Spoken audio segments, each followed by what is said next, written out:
Welcome to the first of our online WealthPi talks. I am Wendy Fergie, CIO at WealthPi, and we here at the WealthPi team would like to make sure our WealthPi community continues to be updated on the investment market impact of COVID-19.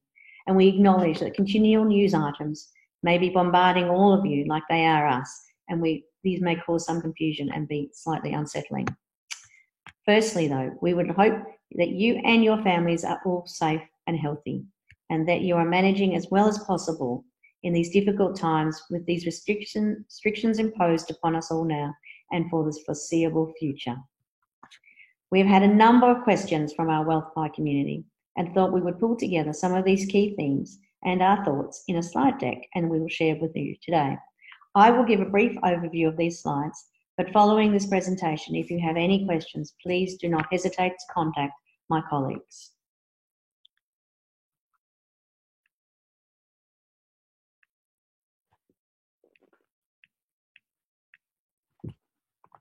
Having worked in finance for the last 25 years, I have gone through a number of downturns, each with their own distinct characteristics. What makes the COVID-19 crisis so different is its reach.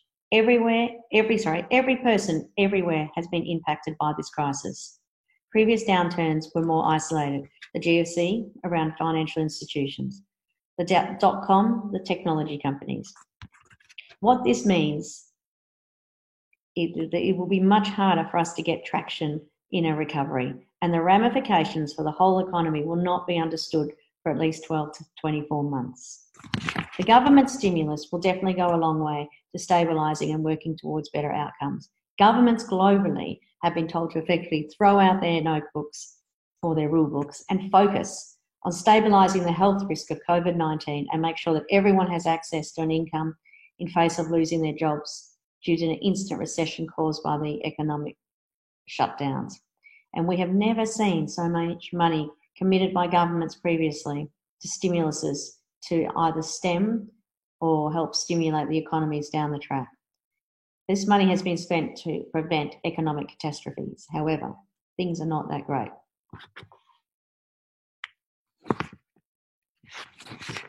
These are the key thoughts we have been asked to consider. I won't go through them now. The presentation will go through them bit by bit.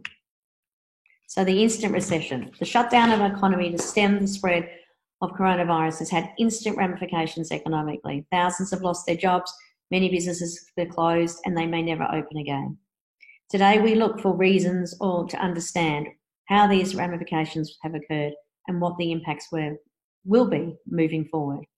A good report to refer to is one prepared by Stephen Kennedy and two of his colleagues. They use a macroeconomic model to analyse the economic fallout from a pandemic. What's important in this report is not so much the numbers, but the report highlights the linkages in the economy and how everything is so interlinked when an economy suddenly shuts down. How we need to focus on spending, investment and hiring, the labour supply. These all cause most of the damage. There's another report mentioned there if you so wish to read. The downturn. Sadly, in economic downturns, as long as uncertainty persists, the more selling can continue to be a self-fulfilling prophecy. This is generally how markets get oversold. Additionally at play, we thought we'd mention two other key inputs. One is the behavioural side, referenced by many economists / psychologists today. Robert Shiller, a Yale professor, he explains that rational expectations of future returns are not what drives these markets, it's emotions. And today we are seeing heightened emotions at all-time levels.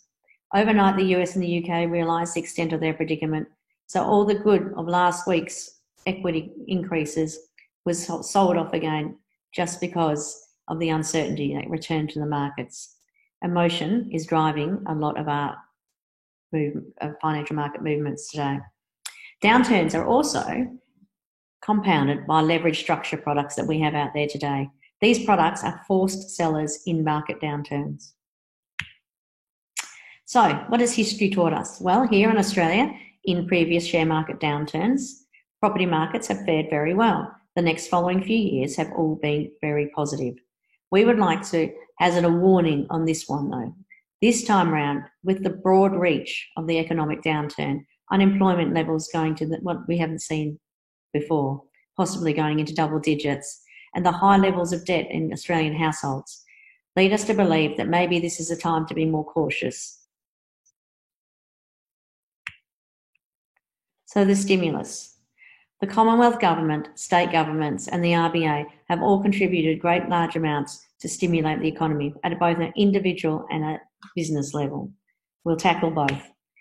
Stimulus for individuals, focusing on income support initiatives to drive consumer sentiment, supporting businesses to keep their doors open to keep people employed, delaying debt and mortgage repayments.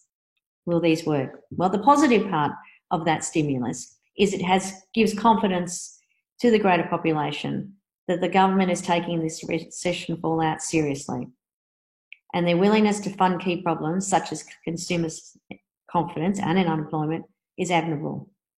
The negative is the experience for the casualties of this recession has been terrible. They have been trying to get onto MyGov, the system has been crashing, Centrelink outlets queues are too long, and people don't actually know. They're confused as to what they're entitled to. There are a lot of rules around what you can and can't access, e.g. the $1,500 can't be accessed unless you have been working for that employer for over 12 months and they meet the rules of either 30 or 50% down in revenue. Stimuluses are supposedly A, to stabilise economies, but B, to stimulate productivity. However, that in this time is going to be very difficult with people very uncertain about their futures, and also now going into lockdowns, getting confusing messages, threats of fines everywhere for things that were particularly normal probably only a month ago. People are feeling very, very unsettled, and for this trust in the economy to return, I think could be quite a while. For businesses, there have been plenty of things done. We'll go through those in a minute. So for banks to access, banks are seen as the ICU in this crisis. They are the ones that have been appointed to deliver the stimulus package. To access cheaper funding, lower credit, you need to prove COVID-19 revenues are down either 30 or 50%, depending on your size. You need to prove that you'll be able to pay this loan back over the crisis is over. This will be a little tricky for some businesses who have been shut down almost with no warning and now been placed in hibernation for they don't know how long. And also you will have your credit rating affected by this loan. The other thing to consider for businesses is now the new rates of lending. So if you are aiming at getting working capital, then you can go to the banks and go through the process I just mentioned. However, if you want to borrow for, say, a big property project, land construction, the risks now implied in the interest rates have blown out significantly. Delays on construction completion, scarcity of materials, rising costs due to the AUD, workforce restrictions have all put pressure on the risk premium, as well as a complete and utter lack of liquidity in the market that we have not seen since, well, even actually it's worse than what we saw in the GFC. A good example was yesterday talking to an old colleague that works at an institution in Queensland, and he saw an ANZ subordinated bond that needed to be sold. That was listed at a $15 spread. These are normally in the cents spreads. So that what that means is an investor wanted to buy the bond at a much lower price than the seller was wanting to sell. A significant gap, in fact. This is what you see when liquidity seriously dries up. Hence, a cut in the cash rate has not served for the lending side of the market. The other thing that we've been asked about is inflationary impacts of quantitative easing the RBA will be implementing. In economic models, it often flows through to show that it is an inflationary measure, possibly hyperinflation. However, in recent history, during the GFC, the Fed carried out quantitative easing and it had no effect on inflation. This was because the banks used the capital or the money to firm their balance sheets up and return to profitability. It didn't reach the wider, broader markets. Today, a big part of the stimulus package for Australia, we don't expect it to have inflationary effects either. When people are concerned about their employment status, even if they're getting handouts from the government, they tend not to spend as they will. And as you can see here, there's the basket of goods. So yes, people are thinking that some food prices may be driven up because of the GFC, but I think our hoarding times are almost coming to an end. And what we're seeing is, probably the flattening out of prices, if not reduction. The big risk for recovery in Australia is going to be the love of Australians owning their own home and the debt associated with that. In 1718, the ABS found that the debt to income ratios at 110%. What this means is this is the highest household levels of debt we have seen in a long time. The stimulus can definitely provide debt relief now, and that's fantastic. But what happens when we're coming out of this? The next 12 to 18 months will be very interesting, and hopefully policies will be focused on making sure that the mortgage defaults don't reach extreme levels. The other cost that's not been factored in here with the stimulus packages that we are very concerned about is the social cost. Everyone knows, research clearly points to isolation and loneliness has been a significant cause of so many health issues, in particular in the mental health space. This is suicide, depression, domestic violence, social unrest. These conditions, once entrenched in populations, are very, very hard to manage, and they are very costly with the services required around them to provide the protections for the public. We forecast that, but some have forecasting that many more people would die from these social issues than the virus will kill. Another thought to have is going forward is what's going to happen to asset allocations. The baby boomers hold a great amount of wealth in this country. They will not, or we expect, they will become more and more risk averse with equity market volatility. Does this mean they move into property investments?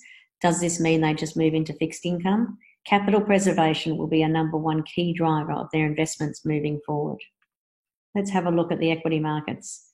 So we had the GFC, massive crash. We've highlighted across this graph all of the health outbreaks as well. As you can see, coronavirus has had the most impact on the equity markets. The last thing we'd like to leave you with, in particular for our investor group, is beware the predatory products. This is the time where people will make great promises to try and get your money in the door. Now more than ever, investors need to be very, very clear on what the risks are of products they're investing in. The financial markets, we believe, will continue to be volatile for the foreseeable future, and the road to recovery will be long.